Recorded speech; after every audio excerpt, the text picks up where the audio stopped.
28/10/2024 October 24వ తారీఖున నారా చంద్రబాబు నాయుడు గారి tweet కూడా అది కూడా ఈనాడులో వచ్చింది.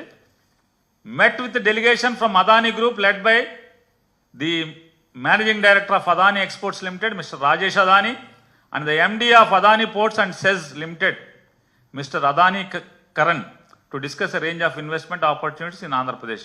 Their presentation, ఇది గొప్పగా అద్భుతం, ఆహా ఓహో, అదానీ వాళ్ళు వచ్చారు మాతో మాట్లాడారు. అసలు అదానీ వాళ్ళు అంతటోళ్ళు మాతో వచ్చి వ్యాపారం పెడతామని ఆంధ్రప్రదేశ్లో అంటాం ఆహా ఓహో అని రాస్తారు. కింద అదానీ భారీ పెట్టుబడులు, రాష్ట్రంలో పోర్టులు, మైనింగు, ఐటీ, పర్యాటకం, ఆర్టిఫిషియల్ ఇంటెలిజెన్స్ వంటి రంగాల్లో అదానీ వ్యాపారం మొదలు పెడతారు ఆంధ్రప్రదేశ్లో. అమరావతి ఇన్నర్ రింగ్ రోడ్ నిర్మాణానికి సంసిద్ధత, ముఖ్యమంత్రి చంద్రబాబుతో అదానీ గ్రూప్ ప్రతినిధులు భేటీ, ఆహా ఓహో వ్యాపారం. కృష్ణ